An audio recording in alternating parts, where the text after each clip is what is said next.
Матичните лекари ќе се соочат со нелојална конкуренција, обвинија денеска од Деснавското здружение. Со последните измени во Законот за здравствена заштита се дозволува амбулантите кои работат во здравствените домови да вработат дополнителен лекар без вработување на медицинска сестра. Председателката на Здруженијето на приватни лекари Лилија Чолакова вели дека на овој начин се стимулираат докторите да ја напуштат државата. Додава дека невработувањето на сестра и финансиски ја олеснува работата на матичните кои работат во здравствените домови. Законите кои што треба да се носат во нашата држава треба да бидат со поволности за цело примарно здравство, со тоа да направиме чекор напред и да ги вратиме колегите кои што се заминати од нашата држава, а не да креираме закони и членови со кои што на едни им се ускратува можноста да одат напред, а додека другите им се даваат бенефити. Со тоа се прави поделување на примарното здравство што не е добро. Измените во Законот за здравствена заштита ги анализирала и правната служба на Здруженијето на приватни лекари. Сметаат оти се дискриминаторски и противуставни. Адвокатот Гроздан Сутинов вели дека со ова се прави поделба при употребата на законите. Членот 5 во измените на Законот за здравствена заштита не кореспондира, односно не одговара за сите членови кои што се во примерното здравство во областа на општата медицина. По проучувањето на членот 5 увидовме дека постои разлика, односно се стават во поповолна положба докторите, односно приватни здравствени установи кои што се основани во рамките јавните здравствени установи, како и за стоматолозите кои што работат во јавните здравствени установи. Приватните лекари најавија дека за најновите измени во законот ќе поведат иницијатива и пред Уставниот суд. Зачудени се што токму барањето за вработување на дополнителен доктор без медицинска сестра доаѓа токму од нивното здружение, но нема да важи за лекарите кои работат надвор од здравствените домови.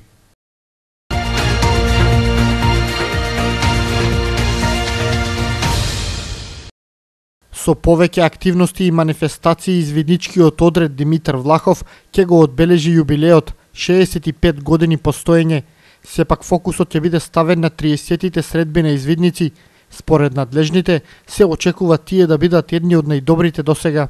Следат оние 30 јубилејни средби кои што се најзначајни во оваа година, во која што се надеваме и ќе се потрудиме да ги донесеме сите оние извиднички единици кои што беа присутни во изминатите 30 средбени извидници, значи цела поранешна Ју Република. До крајот на годинава надлежните велат дека ќе се одржи и свечена академија на која ќе се потенцираат сите успеси на најстарата младинска организација во градот и првиот извиднички одред во државата. Статистиките и бројките во нивните архиви покажуваат дека досега 40.000 велешани биле членови на одредот. Во Велес нема кој не бил извидник веќе. Така да сметам дека сите на некој начин дале градот има допринесено и на секаков начин има вградено во извидничкиот Димитар Влахов. Седмата генерација извидници, според Гушев, ја достигнала кулминацијата во Велес и во државата. Тој очекува ваквото ниво да се задржи и за воиднина.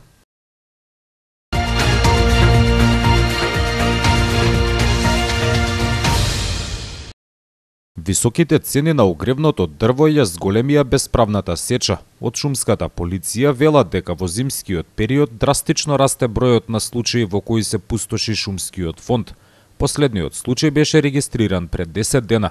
Во Велешко најмногу се крадат дрва во атарот на селото Степанци. Според информациите од шумската полиција, најголем дел од дрвокрадците доаѓаат од Прилеп. Во задниот период дрвото е со повисока цена, скапо е и од тие причини дрвокрадството е зголемено во овој период, зимскиот период. Дрвокрадците од Степанци се претежно од Прилеп. Доаѓаат на теренот од Велес и вршат пустошење на дрвниот фонд на Република Македонија и општината Велес.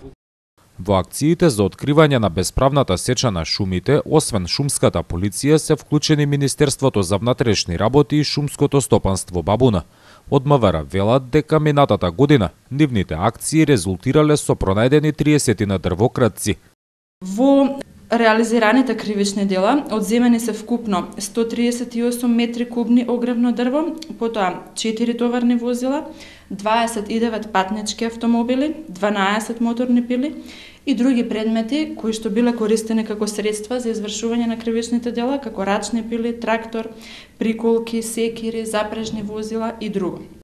По откривањето на случаите во кои бесправно се пустошат шумите, дрвократците заработуваат кривични пријави. Во последниот расветлен случај на Велешката полиција, пријави се поднесени против 4 прилепчани. На крајот од минатата година се откриени со 7 кубни метри дабово огревно дрво.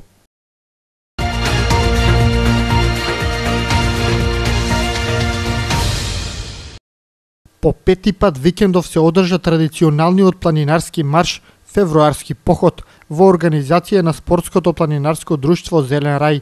На маршот учество зедоа околу 30 лица, планинари, влюбеници во природата од повеќе градови, ученици од ученичкиот дом Лазар Лазарески од Велес, припадници на полицијата, како и мештаните од селата долж планинарската рута. За 2 дена тие поминаа 40 километри. Маршрутата почна во саботата во 9 часот од железничката станица во Богомила, преку Стојкова лива да дојдеме во Мокрени и завршиме вечерта во домот браќа Јанови во Раавдол. Значи таму имаше планинарска забава, дружење. 2 дена заедно со вториот ден кога планинарите отидоа до железничката станица во селото Теово, околу 40 добри километри. Од Сдруженијето Зелен рај се задоволни од одзивот, велат дека од година на година походот станува се помасовен. Пораката да се оттргнат луѓето од лошите пороци на општеството, значи дружењето и убавините запознавање со нашата држава, колку убави работа имаме, походот расте заедно со спортското планинарско друштво Зелен рај. Секоја година е помасовен, поубав и подобар. Се надевам дека 2017 година ќе биде врв на целата оваа работа. Со традиционалниот марш во регионот на Азот повторно се оживеја сеќавањата на февруарскиот поход од Втората светска војна.